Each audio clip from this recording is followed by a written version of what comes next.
नमो नमः प्रिय छात्राः। अद्य वयं डिजिभारतम् इत्यस्य पाठस्य विषये ज्ञास्यामः। बच्चों, आज हम डिजिभारतम् इस पाठ के विषय में जानेंगे। डिजिभारतम् अर्थात डिजिटल इंडिया। प्रस्तुत पाठ डिजिटल इंडिया के मूल भाव को लेकर लिखा गया निबंधात्मक पाठ है। बच्चों, हम डिजिटल इंडिया के विषय में तो जानेंगे ही संक्षेप में, साथ ही हम प्रश्न निर्माण करना, लघु वाक्य रचना करना एवं वर्तनी संशोधन के विषय में भी जानेंगे। तो सबसे पहले पाठ का अनुवाद करते हैं। अद्य संपूर्ण विश्वे डिजिटल इंडिया इत्यस्य चर्चा श्रूयते। आज संपूर्ण विश्व में डिजिटल इंडिया इसकी चर्चा सुनाई देती है। अस्य पदस्य कः भावः इति मनसि जिज्ञासा उत्पद्यते। इस पद का क्या भाव है, ऐसी मन में जिज्ञासा उत्पन्न होती है। इस पद का यानी इस शब्द का, कौन सा शब्द? Digital India. काल परिवर्तनेन सह मानवस्य आवश्यकतापि परिवर्तते। काल परिवर्तन के साथ मनुष्य की आवश्यकता भी परिवर्तित होती है। परिवर्तित होती है अर्थात बदलती है।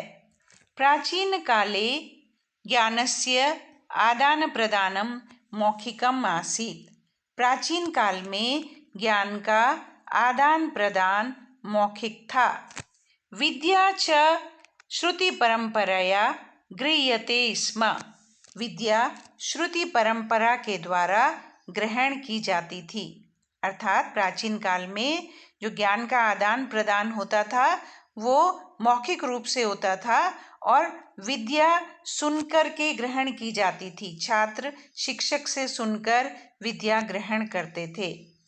अनंतरम तालपत्रोपरि भोजपत्रोपरि च अनंतरम तालपत्रोपरि भोजपत्रोपरि च लेखन कार्यम आरब्धम। बाद में तालपत्र के ऊपर और भोजपत्र के ऊपर लेखन कार्य आरंभ हुआ। परवर्तनी काले कर्गदस्य लेखन्याः च आविष्कारेण सर्वेषां मनोगतानां भावानां कर्गदोपरि लेखन कार्यम आरब्धम। परवर्तनी काले बाद के समय में, बदलते समय में, कर्गदस्य लेखन्याः च कागज और लेखनी यानी कलम के आविष्कार के द्वारा सबके मन में स्थित भावों को कागज के ऊपर लिखना प्रारंभ हुआ। यानी कागज पर लिखना प्रारंभ हो गया। टंकण यंत्रस्य आविष्कारेण तु लिखिता सामग्री टंकण यंत्रस्य आविष्कारेण तु लिखिता सामग्री टंकिता सती बहुकालाय सुरक्षिता अतिष्ठत्। टंकण यंत्र यानी टाइपराइटर।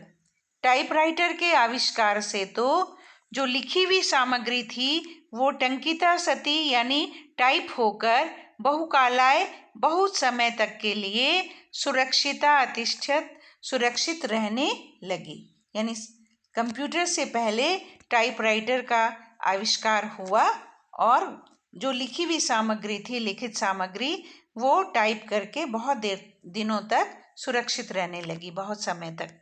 वैज्ञानिक प्रविधि प्रगति यात्रा पुनरपि अग्रे गता।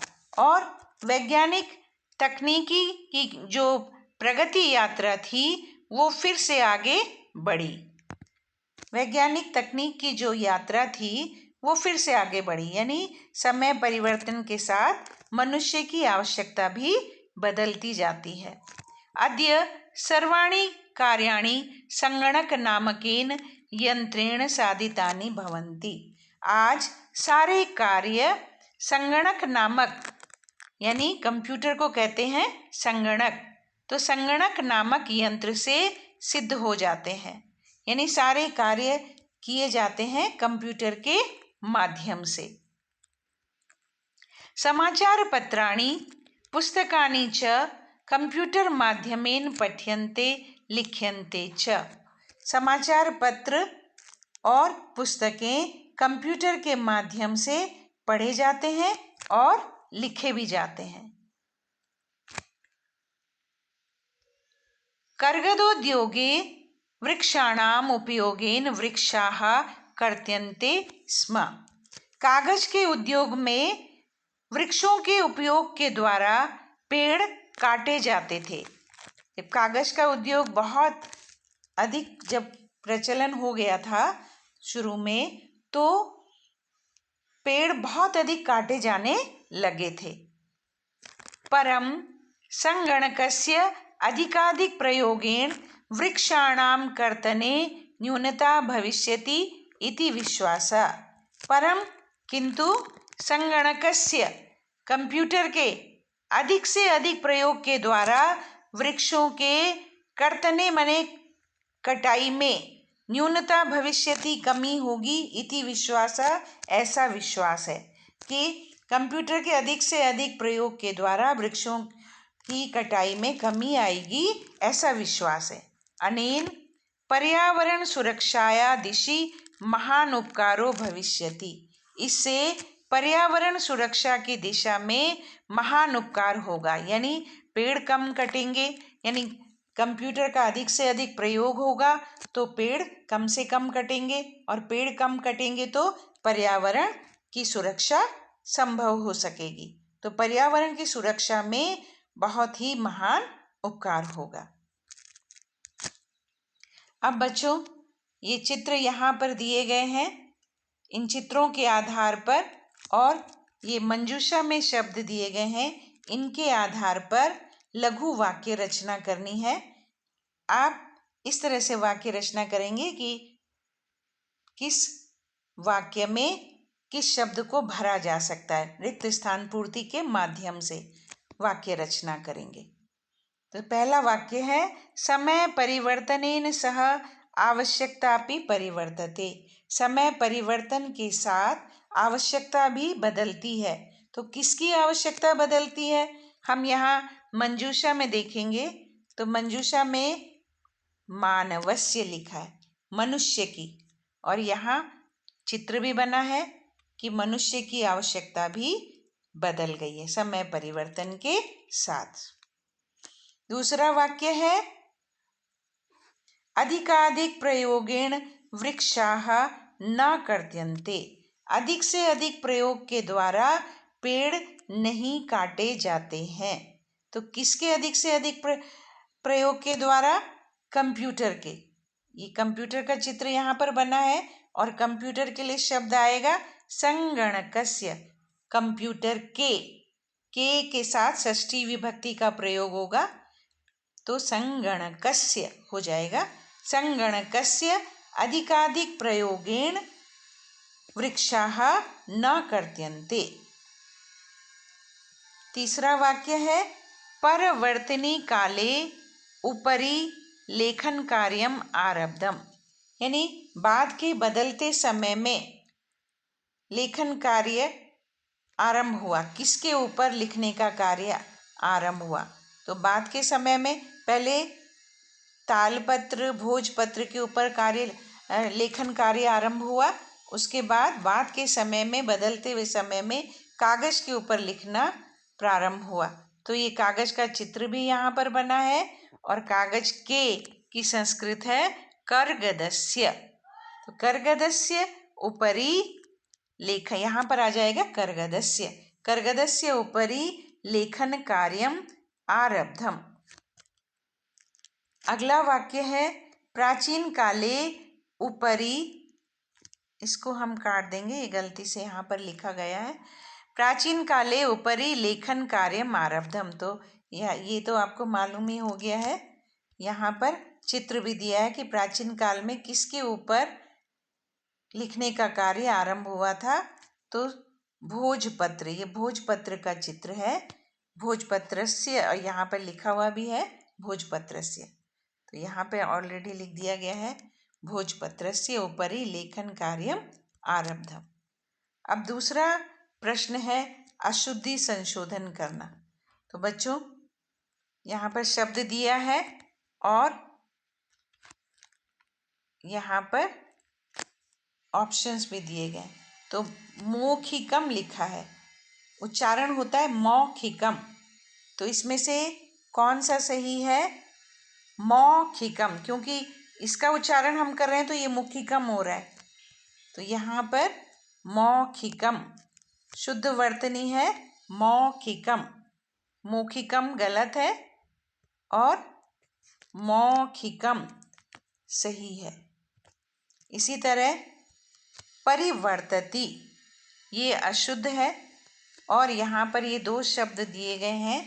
यहाँ पर परिवर्तते ये सही है, परिवर्तते। परवर्तते गलत है। आत्मनेपद धातु है तो इसके रूप ऐसे चलते हैं परिवर्तते, परिवर्तेते, परिवर्तन्ते। कर्गदस्य, यहाँ पर कगर्दस्य लिखा है, अशुद्ध है। और यहाँ पर लिखा है करगदस्य और यहाँ पर लिखा है करगदस्य, रेफ, आधे र का प्रयोग है। तो सही उच्चारण होगा करगदस्य और लिखेंगे भी इस तरह से सही।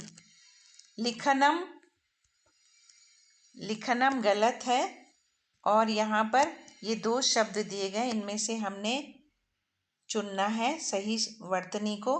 तो हो जाएगा लेखनम, लेखनम, क्योंकि यहाँ इसका उच्चारण हम करेंगे तो ये हो जाएगा लिखनम। तो लेखनम होता है। यहाँ पर है ऊपरी, ये अशुद्ध है। इसके लिए यहाँ पर दो शब्द दिए गए, इनसे चुनना है ऊपरी। ये शब्द, पहला शब्द जो है ये सही है ऊपरी। अगर इसका उच्चारण हम करेंगे तो ये हो जाएगा ऊपरी, ऊपरी, ये सही है। इसके बाद प्रश्न निर्माण, कैसे प्रश्न निर्माण करना है वो हम जानेंगे। रेखांकित पदानि अधिकृत्य प्रश्न निर्माणम कुरुत। जो रेखांकित शब्द हैं, जैसे यहाँ पर लेखनम है, करगदस्य है, संगणकेन है, वृक्षा है, ये सब रेखांकित शब्द हैं। इनके आधार पर प्रश्न निर्माण करना है। तो भोजपत्रोपरि लेखनम आरब्धम, इसके लिए यहाँ पर 3 शब्द दिए गए, इनमें से आपको चुनना है।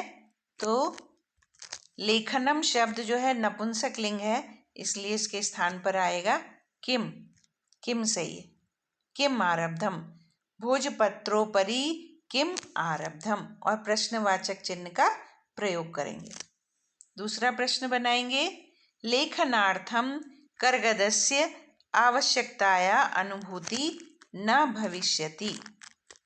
करगदस्य यहाँ पर लिखा है तो उसके स्थान पर प्रश्न में आ जाएगा कस्य। कस्य सही है, क्योंकि कस्याः का प्रयोग स्त्रीलिंग के लिए होगा, कयो का प्रयोग द्विवचन के लिए होगा, और यहाँ पर एक वचन है, पुल्लिंग शब्द है, तो हो जाएगा कस्य। करगदस्य के स्थान पर लेखनार्थम कस्य आवश्यकताया अनुभूति न भविष्यति। अगला प्रश्न है, अद्य सर्वाणि कार्याणि केन संगणकेन साधितानि भवन्ति। तो संगणकेन के स्थान पर आएगा केन, किसके द्वारा। पुल्लिंग नपुंसकलिंग के लिए तृतीया विभक्ति में केन का प्रयोग होता है। तो संगणकम शब्द जो है, संगणक शब्द, वो नपुंसकलिंग है, अकारांत नपुंसकलिंग, तृतीया विभक्ति, एक वचन। तो इसके लिए इसके स्थान पर आएगा केन। अद्य सर्वाणि कार्याणि केन साधितानि भवन्ति, प्रश्नवाचक शब्द चिन्ह का प्रयोग करेंगे। वृक्षाः कर्त्यन्ते, पेड़ काटे जाते हैं। वृक्ष शब्द पुल्लिंग है और बहुवचन है, तो इसलिए इसके स्थान पर आएगा के कर्त्यन्ते और प्रश्नवाचक चिन्ह का प्रयोग करेंगे। तो बच्चों आज के लिए इतना ही। धन्यवाद।